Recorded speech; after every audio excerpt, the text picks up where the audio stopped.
حضرت موسیٰ علیہ السلام اور فرعون۔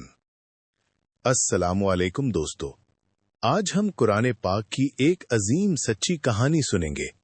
یہ کہانی ہے حضرت موسیٰ علیہ السلام اور فرعون کی۔ ایک زمانے میں مصر پر ایک ظالم بادشاہ حکومت کرتا تھا جس کا نام فرعون تھا۔ وہ اپنے آپ کو خدا کہتا تھا۔ اس نے بنی اسرائیل پر بہت ظلم کیا۔ اسی زمانے میں اللہ تعالیٰ نے حضرت موسیٰ علیہ السلام کو پیدا فرمایا۔ جب فرعون کو خبر ملی کہ ایک بچہ اس کی سلطنت کے خاتمے کا سبب بنے گا تو اس نے تمام نومولود بچوں کو قتل کرنے کا حکم دیا۔ لیکن اللہ تعالیٰ نے حضرت موسیٰ کی حفاظت فرمائی۔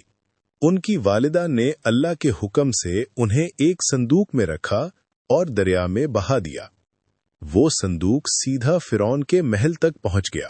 فرعون کی بیوی نے حضرت موسیٰ کو دیکھ کر کہا، اس بچے کو قتل نہ کرو، یہ ہمارے لیے خوشی کا سبب بنے گا۔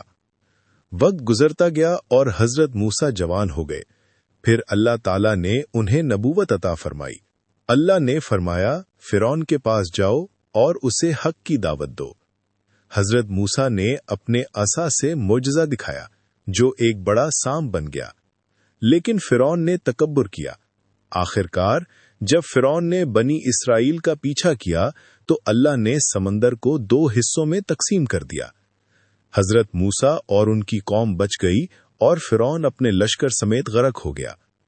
یہ واقعہ ہمیں سکھاتا ہے کہ حق ہمیشہ باطل پر غالب آتا ہے۔